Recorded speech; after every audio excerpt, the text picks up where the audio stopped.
Hello class 7, this is your second chapter in literature, chilling at the North Pole.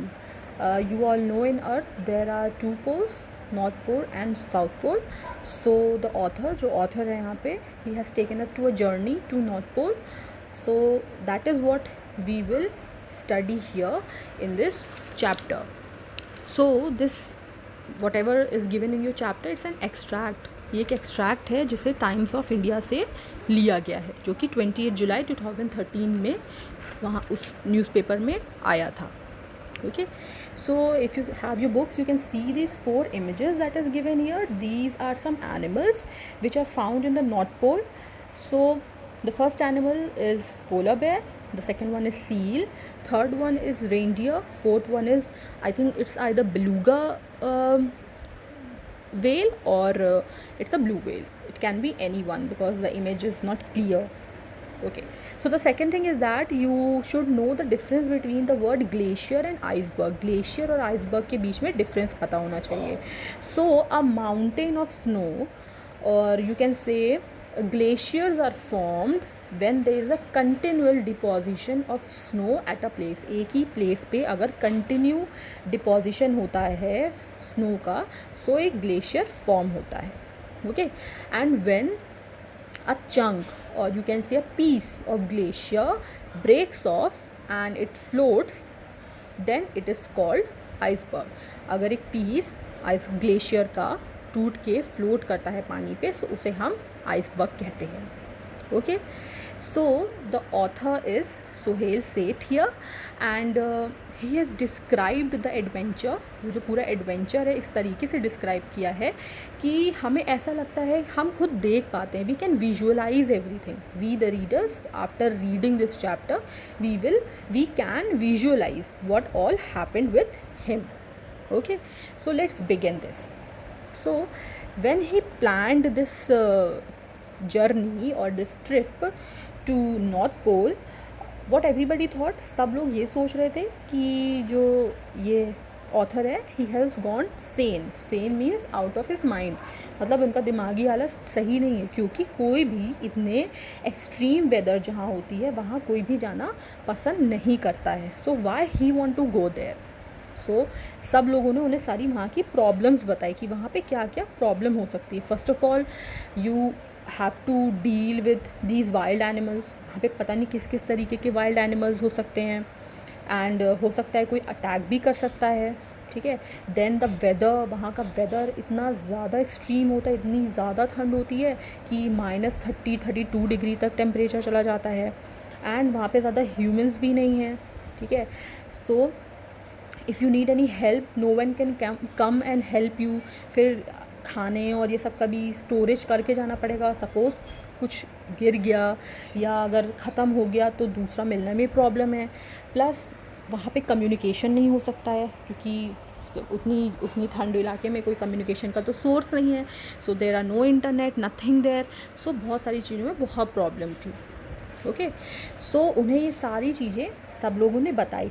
But what he said that he had been to every place on the planet except arctic and antarctic region. So उन्होंने ये बताया कि Arctic और Antarctica के अलावा वो accept इन 2 continents में maximum हर जगह घूम चुके हैं.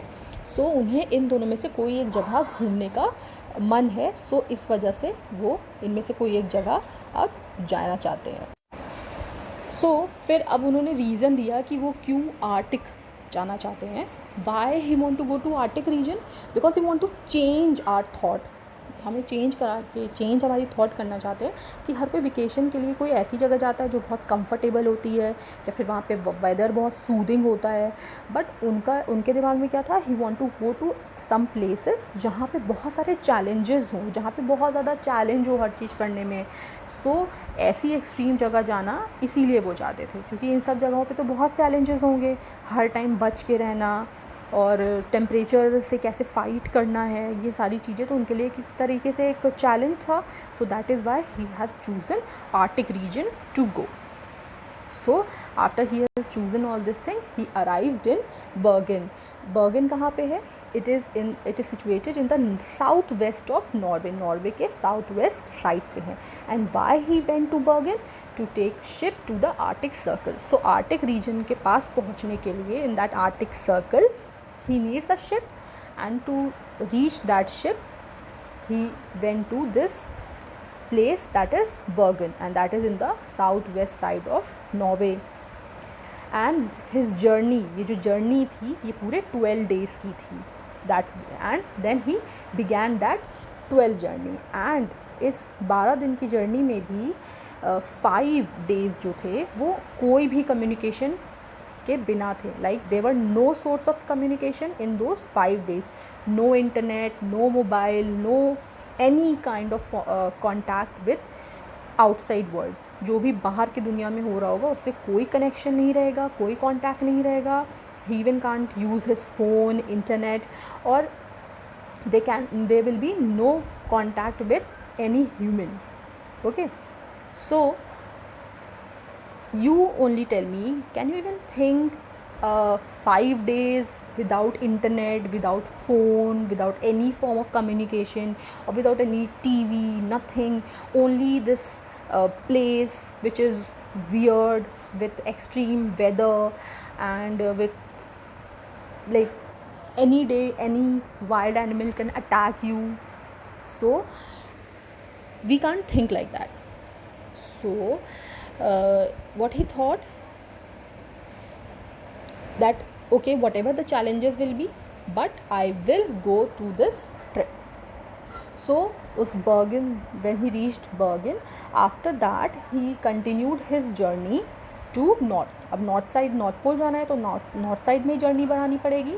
And then he passed many amazing Norwegian towns of Trondheim and Troms. ये सब कुछ जगह है क्योंकि वो नॉर्थ साइड जा रहे हैं तो नॉर्थ के कुछ कुछ टाउन्स भी पास करते हुए जा रहे थे. Then he sailed and reached isles of रंडल.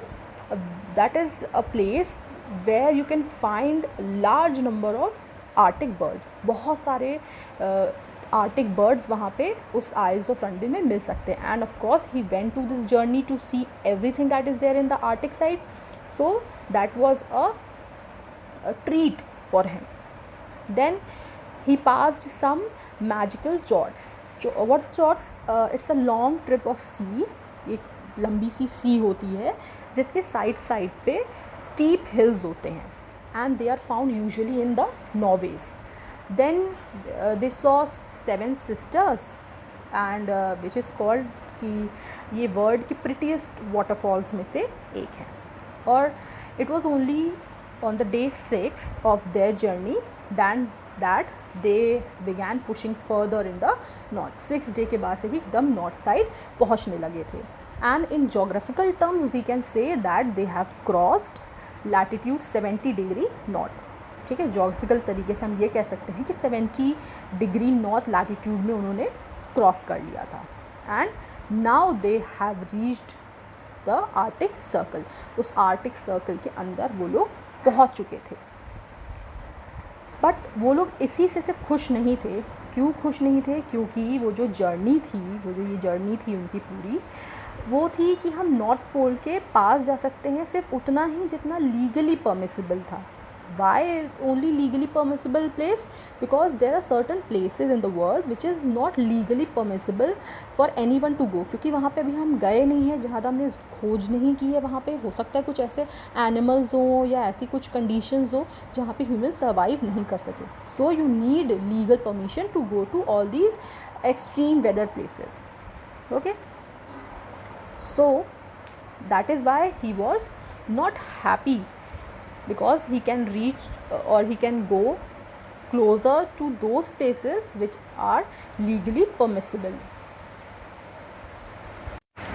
So I am doing it till here, which is given on page number 19, and that is the third paragraph. Till here I am doing in this video. In the second, and that will be the last video for this chapter, in that I will complete whole of the chapter, and more interesting part will come in that part. Till here he had just reached Arctic region, but in that video you will see what all he had seen there in this Arctic region, and what all animals he came to see, and was he even attacked by them, or he reached safely. What all happened, that we will read in the next video. So if suppose you have your books, you can read till here, and till then, take care and bye bye.